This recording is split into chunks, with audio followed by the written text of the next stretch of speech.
Hello guys, this is the third day of snow here in the Netherlands. So let's walk here. This is the park area. In this area, that is water there, the lake. They call it number 8. We go nearer so that you can also see the place, the lake. It's not always like this here in the Netherlands because we are near in the sea. So, hoping that this lake will become ice so that we can do skating there. But it is deep. Maybe 5 feet or more or less. So if our height is 5 feet, danger for us. If it is not, the ice will not be thick there and you go skating. So this is the area. This is a nice area. Some people also coming here do fishing. So in this area, this is park. A lot of people coming here and they bring their dogs. So our park in the Philippines is different. The park here is also different. Mostly people come here and bring their dog running, and you have also to be careful because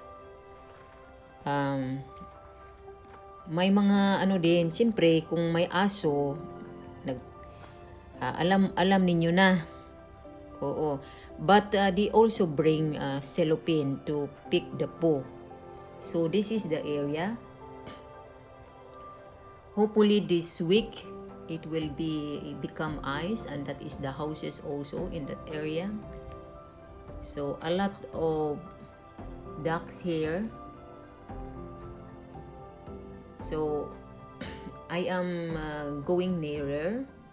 They call it number 8. So let's walk going there so that you can see.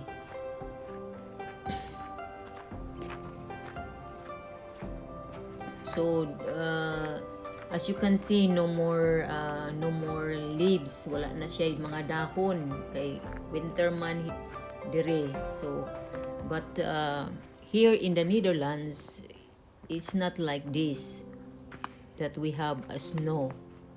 Sometimes we have a snow, but it will not last longer. But this week, the ice is still, and maybe the lake will become ice. We don't know. But in the other parts, like Germany, it's more there because they are far from the sea. So it's very nice to look the lake, the area. So I am now walking here in the snow. I am looking if there is no dog po, because sometimes there is, so you have to be careful also because you never know. So this is the water. It's deep for us as Filipino because we are not tall, but the water is very nice. So if it will become ice, a lot of people will come here and do skating.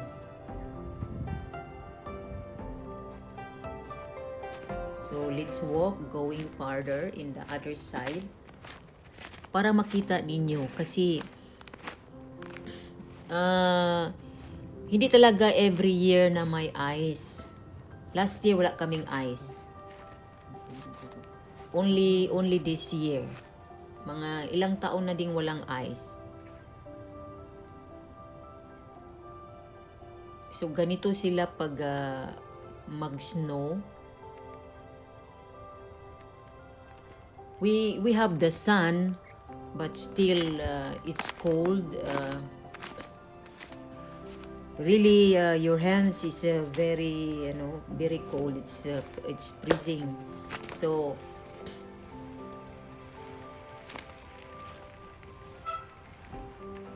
let's walk, and I will show you the area.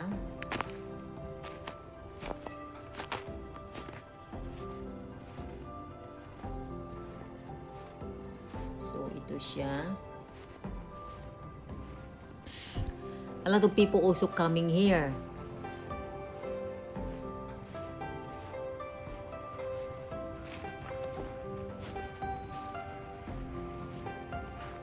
So this is the area.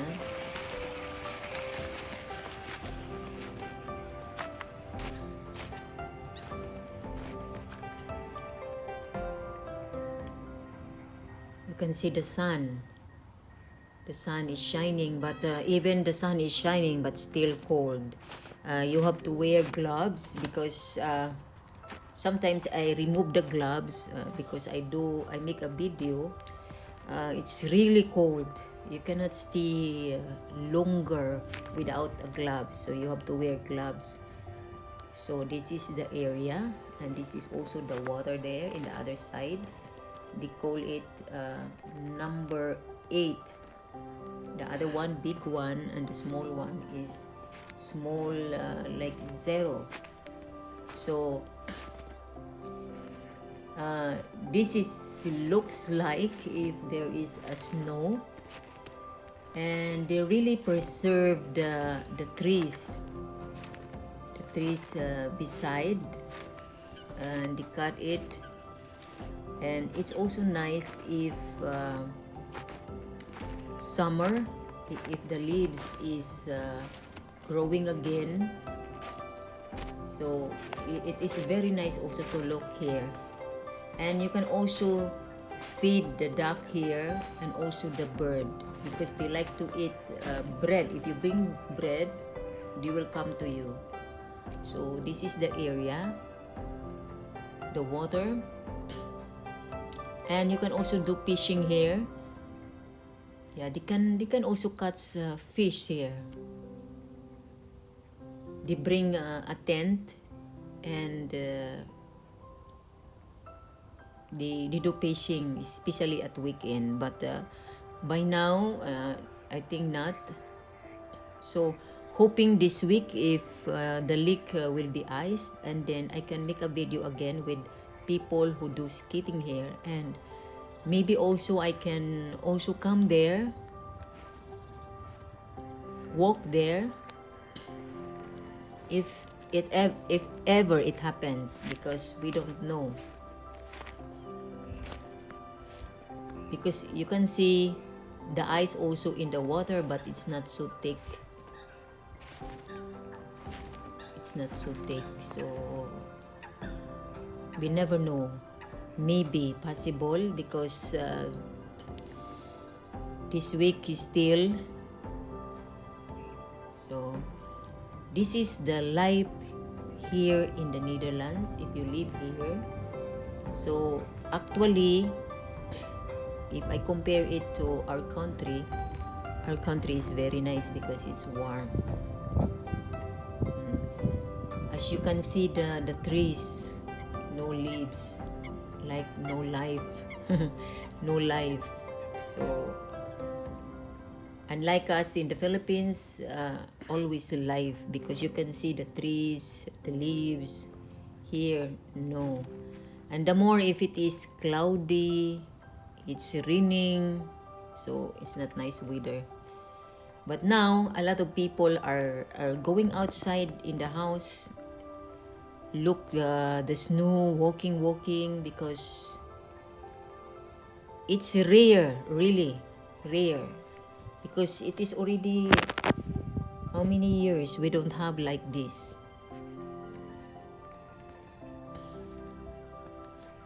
And the snow also is it's like how you call it, a salt, iodine salt.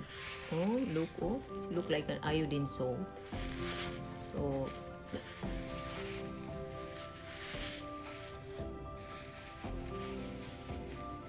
It's nice to experience also the snow because the snow here is it will not last longer. Unlike in Germany. Because we are near in the sea, it's warm. So the sun is nice.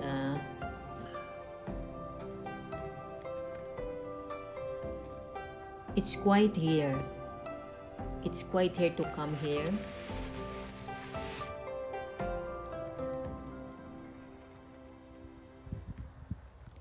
And this is the park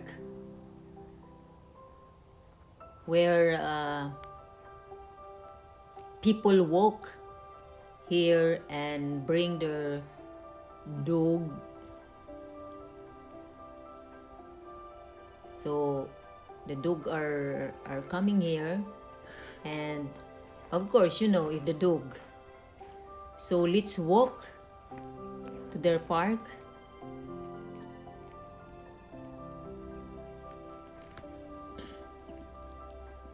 So ito ang kanilang park. Ang ibang kahoy, the other trees, they already cut because it was sick. So they cut, and I think they will plant again a new one. So actually the park here is big. So I only show some part of the park here. So in this area, you cannot see a lot of trees here because they cut the trees, the big trees.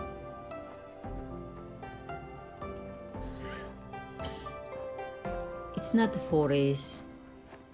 They call it park. Park where they can bring the dog. The park in the Philippines, like for example in our place, different kind of parks because people are coming there with a lot of views.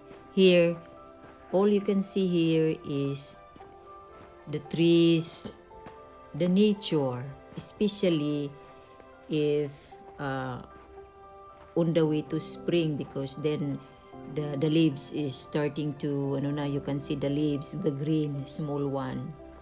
So you can see the trees that the trees have life. Some other trees has still leaves. Yeah, but most are like nothing, like died. But it's not. They just stand by. So, and after the winter, then it grows back again. So this is their park. They call it park, but if you don't know, yeah, you can say that it is a forest, but it's not a forest. So this is not so far from the houses, and so you can also walk here. It's very nice. In every place, they really put a park. So they really make a park and then plant a lot of trees like this area. So it is a big area here, and people will come here, and all they do is bring the dog. Also, sometimes I do cycling here because it's quiet here, and go roaming around here, see the nature, and only few people also coming here because it is big area. Netherlands is a low land. There is no mountain here, so we don't have forest here. We just have a park.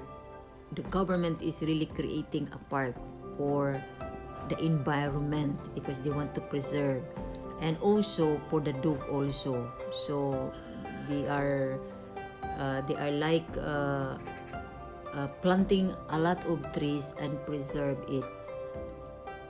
So this is the place.